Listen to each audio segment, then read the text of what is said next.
Good afternoon. The Vatican recounts the final hours leading up to the death of Pope Francis, including his last words.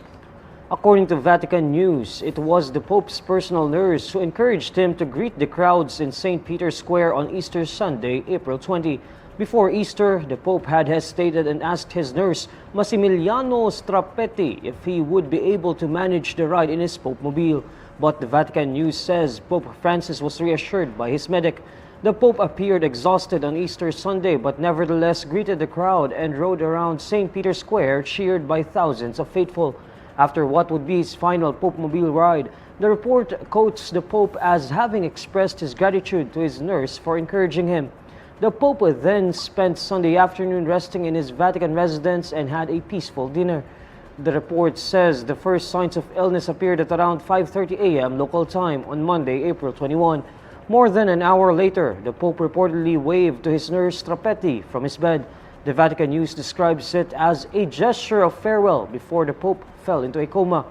Quoting people who were with the pontiff in his final moments, the Vatican says Pope Francis didn't suffer and had a discreet death. The Pope died from a stroke on Monday at the age of 88. His death comes less than a month after returning home from 5 weeks in hospital, battling double pneumonia. President Bongbong Marcos will attend the funeral of Pope Francis in Vatican City on Saturday, April 26. In a message to reporters on Wednesday, April 23, Palace Press Officer Claire Castro confirms Marcos will attend the Pope's funeral along with First Lady Liza Araneta Marcos. There is no information yet on when the first couple will fly to the Vatican. Following the Pope's death, Marcos described the pontiff as a man with profound faith and humility. The First Lady also paid tribute to the late Pope, describing him as a saint on earth. The Pope's funeral service will be held in St. Peter's Square at 10 a.m. on Saturday local time or 4 p.m. Manila time. The late Pope's body will then be taken to the Basilica of St. Mary Major for entombment. The Pope died on Monday, April 21 at the age of 88 after suffering from stroke and cardiac arrest. His last public appearance was on Easter Sunday when he rode his Pope-mobile around St. Peter's Square to greet the crowd. The massacre in an Antipolo city bakery that left 7 dead is now considered solved, according to police. In a radio interview on Wednesday, April 23, Rizal Provincial Police Office Director Colonel Felipe Maragun says the case was considered solved after the suspect surrendered to authorities. According to Maragun, the suspect became a person of interest when the victim's relatives pointed out that he was the only one missing from the bakery's operating team.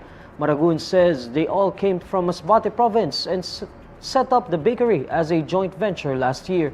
The police official recounts how the suspect offered drinks to the victims the night before the incident and they all went to sleep. Earlier, police said the suspect killed his fellow bakery workers because they allegedly planned to kill him first. However, Maragun says this is not considered self-defense because the suspect only heard about getting killed. Maragun says there was no evidence that the victims were going to kill the suspect. He adds it was the suspect himself who planned to commit that crime deliberately.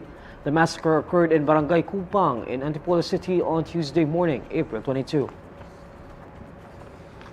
And these are the stories you need to know today. I'm Neil Mercado. Follow INQUIRER.net on Facebook, X, YouTube, TikTok, Instagram, and Reddit. For more stories, visit INQUIRER.net. Good afternoon.